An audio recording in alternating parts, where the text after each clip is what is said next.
Welcome to another top 5 with Kris 05, guys. The new Stormwind meta had some time to settle down, and now I can give you 5 of the best performing decks so far. As always, I'm gonna give you the overview, matchups, mulligan guide with and without the coin, and if it's worth the craft, and will it be getting nerfed. I will also be giving you the best performing archetypes for each different class as well, so stick around till the end. If the video helps you, a like and a subscribe would help me, so yeah, that would really be appreciated. Now, let's get into the video. The first deck on the list is gonna be the questline Warlock. The quest for Warlock seemed to be broken even before the release, and in reality it really is, cause it actually supports more than one archetype to go with it. The Zoo variant is pretty quick, and you can be dropping fat giants as soon as turn 3 or 4, and the quest line gets completed pretty quickly too. You definitely have to be careful with all of the self-damaging you're going to be inflicting yourself though, because you're not running that much healing in the deck, so be careful with that. The fact that you need to be running and keeping the quest definitely doesn't help you with sticking on the board, but the payoff when you complete it definitely is worth it. We are running quite a few new cards here, including the quest obviously, and also the new Touch of the Naphorism. We also have the Bloodhound Imp, which also helps you with the quest and is quite the sticky minion too as a 2/5 demon. We also have the Hecklefang Hyena, which is definitely a little bit worse than the Bloodbound Imp, not being a demon and also has 1 less health, and we also have the new Unstable Shadow Blast. But other than that, the other cards are pretty old. For the matchups, you're going to be pretty good against Quest Mage, Quest Warlock, Miracle Rogue, Quest Druid, and quite a few others. But problematic matchups for you would be Handbuff Paladin, Face Hunter, and also Aggro Elemental Shaman, because they're going to be smoking you down while you smoke down yourself too. So in those matchups, it might even be a good idea for you not to be keeping the quest at all. For the mulligan, when going first, you want your Bloodbound Imp, Dark Glare, Raise Dead, obviously the quest most of the time, Door Guide is gonna be great, and in some cases even the Flesh Giant if you know you will be able to slap it soon enough. When going second, the Giant becomes even more keepable because you're gonna be having an extra card. Dark Glare is still pretty good, Raise Dead becomes a lot better too, Door Guide, Flame Imp, and Bloodbound Imp again pretty decent. And of course the quest. And Touch the Naf is also not bad because you are gonna be a little bit reactive too. The deck definitely seems pretty worth the craft, and the only legendary you're running in here is the quest itself. I do believe that quest is going to be getting a nerf though, because it's broken in standard and even more broken in wild, so something definitely needs to be done about it. And also Dark Glare seems to be a pretty big part of it being broken in wild too, so maybe it's gonna get bumped to 3 mana or something like that. For Warlock we have other Zoo variants that emphasize more on card draw, and we also have the Quest Warlock, which is a little bit more control-y. Handlock is also trying to be an archetype, but so far with no luck. Next up, we got Quest Mage, which is probably one of the most disgusting decks out there, and it's really defining the meta a lot. Right now, Quest Mage is not really the strongest deck out there, and the main reason for that is everybody is targeting it. And that is the reason why the meta has to be this fast so it can actually counter the bullshittery that Quest Mage is. I don't really need to talk too much about this deck because everybody already saw it and everybody already either hates it or loves it. But in both cases, you all know what the cards are. The biggest culprits for this deck to be so hated are basically Ignite and Encanter's Flow. Having a card down to 0, which also prevents you from ever getting fatigued, is just broken, and I do believe that Blizzard will have to acknowledge this card sooner rather than later. For the matchups, Quest Mage is pretty much 50-50 against Handbuff Paladin, but it's pretty bad against Face Hunter, Aggro Shaman, Zoo Warlock, Miracle Rogue and Quest Druid, and even against Quest Lifesteal Demon Hunter. But it has a pretty good win rate against most of the other popular matchups out there, and if you're good with the deck, it's gonna be even better, obviously. For the mulligan, you're always gonna want your Encanter's Flow, no matter if you're first or second, obviously. If you already have Encanter's Flow, you could start keeping cards like Card Draw, and also Frost Spells would be pretty important for you, because they are one of the hardest ones to actually trigger for your quest. Quest is always a keep, obviously, and depending on the matchup, you could want to be keeping some removal too. When going second, like I said, Encanter's Flow is still at the top, and if you are against a board-heavy matchup, you could keep Fire Sale as well, even though it's a 4-drop spell, but it is tradable, so it's basically card draw. Ice Barrier pretty important again because it's a frost spell, but I would be careful keeping most cards if I don't already have Encanter's Flow, so keep that in mind. This is another deck that is definitely in the danger zone of getting a nerf. It's very uninteractive, and that is the reason why a lot of people call Hearthstone solitaire right now. So yeah, if you don't have the quest already, I would advise you to maybe wait a little and see how much they nerf this deck this time. Hopefully Encanter's Flow doesn't dodge it again. For Mage, it's basically Quest Mage or nothing. There is a different version with the Gadgetzan Auctioneer, and it's also working well, but it seems to be that the one without it works better. Next up, we have Face Hunter, because every time a new meta emerges, Face Hunter is in there for the culling. Usually, in the early days of a new meta, Face Hunter is really strong because it basically farms all of the unrefined decks. But right now, it's probably gonna stick around for a lot longer like it used to.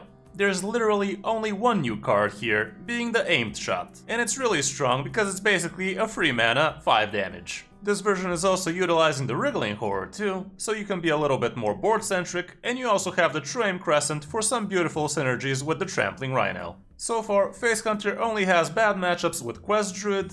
Lifesteal Demon Hunter is pretty 50-50, Elemental Shaman and Quest Shaman will be pretty hard, but everything else, as you can see, is above 50. And if you're sick of Quest Warlocks and also no minion Mage, you're gonna really love Face Hunter. The mulligan seems to be a lot different from what it used to be, and when going first, even Barak Kodobane is considered a good keep, although I'm not really sure why that is. Wolpertinger makes enough sense, although I would prefer Interpit in most cases, and also Adorable Infestation and or Demon Companion can also be pretty decent. Mankrik is gonna be pretty good, but the rest would be pretty situational. When on the coin, Kolkar Pack Runner becomes a lot better, because you can abuse him as soon as turn 2. Adorable Infestation and Wolpertinger is still pretty good, and Wriggling Horror will help you stick those minions early. Ringling's Rifle becomes a lot more keepable, and you can even curve into a Warsong Wrangler if you already have a good curve going. It definitely seems like Face Hunter has been pretty strong for pretty long, but I'm really not sure if and what they could be nerfing for it. It's not super cheap like it used to be, but it's probably still gonna be worth it crafting, so you could consider investing into this one. So far with Hunter, it's only Face Hunter, but there is also a quest version that is above 50%,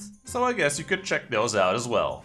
Now let's check out Handbuff Paladin, which is one of the most expensive working decks out there right now. We have quite a few new cards here, including the Prismatic Jewel, which is the main way you buff your minions. We also have Alliance Bannerman and also Catacomb Guard, which is really gonna help you against those faster decks. Robes of Protection will protect your minions from spells, but be careful how you use this one, because you're also not gonna be able to put down Hand of a Doll on your own minions. You have Samuro for some big clears, especially when he starts getting buffed, the new First Blade of Rin, Battleground Battlemaster, Moonfang is gonna work pretty well with this one too, and we have the new Paladin Legendary for Dragon and also Varian. The deck is very board-centric, and it feels a lot like Rush Warrior honestly, but it not only cheats out a ton of extra stats, it can also be pretty explosive too, because as soon as turn 5, if you stick a couple of minions, you can follow up on turn 6 with Conviction and the Battleground Battlemaster, which is gonna be huge. For the matchups, Quest Mage is gonna be 50-50, and so is Face Hunter. Quest Rogue might be a little problematic, but as you can see, everything else from the popular matchups is gonna be above 50.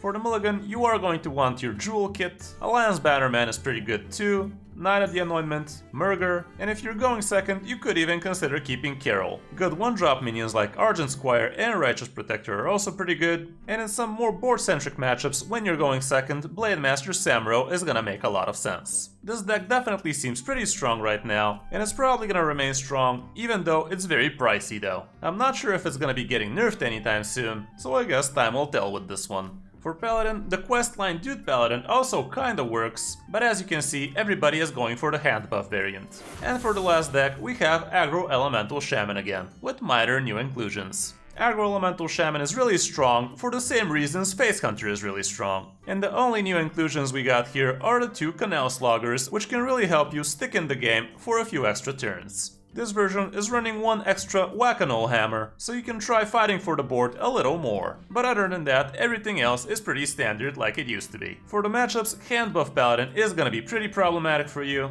and also Quest Druid is gonna gain a lot of armor as well. Elemental Shaman is gonna be iffy, and so is Quest Shaman too, but everything else is above 50. For the mulligan, when you're going first, you're gonna want your Wailing Vapor, Kindling Elemental, Custodian, Arid Stormer, and maybe even Wandmaker. 1 second, the situation is gonna be pretty much the same, but Gyre Worm becomes a lot keepable too, and also Primal Dungeoneer, so you can get some extra gas.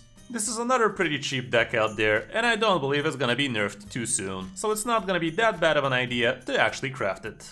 With Shaman, you can also go for Elemental Shaman, which is a lot more board-centric, and also the Quest Shaman seems to be working quite well too. And also even Evolve Shaman is above 50%, but that's about it. For the decks I didn't mention today, for Demon Hunter, Death Rattle Demon Hunter is doing quite alright, and it almost made it into the cut. The Quest Lifesteal Demon Hunter is also doing quite fine, and even Fell Demon Hunter is doing some stuff too, so you have a lot to choose from for Demon Hunter. Same goes for Druid. Spell Druid is pretty strong and still pretty cheap. Quest Druid is doing quite alright. Taunt Druid is nice. and a Conjure Druid as well, although it is a little bit harder than the rest. Clown Druid still works, and they also have quite a few variations of them. With Priest, Shadow Priest is actually above 50%, but as you can see, everything else is below, at least for now. With Rogue, it seems like the exact same list for Miracle Rogue is still doing pretty well, with literally no new card included. Quest Rogue is also doing quite fine, Poison Rogue is still decent, even though with all of the weapon destruction out there, it might be not that great of an idea. And there's also the Miracle Garrett Rogue, but so far it seems to be below 50. For Warrior, Rushware actually still makes the cut, but the sample size for it is pretty low so far, so I'm not sure how good it will remain. We also have Big Warrior, which can be pretty scary, and Quest Warrior is barely above 50%, so it's not that great so far. So that's gonna be it for this video, guys. Hope this helps you figure out what deck you wanna be playing next on your ladder climb. Don't forget you can also hire me for some Hearthstone coaching and we can climb some ranks together. I would really appreciate it if you drop a like and a subscribe. Thanks for watching, I'm Kris05 and I'll see you in my next video or stream.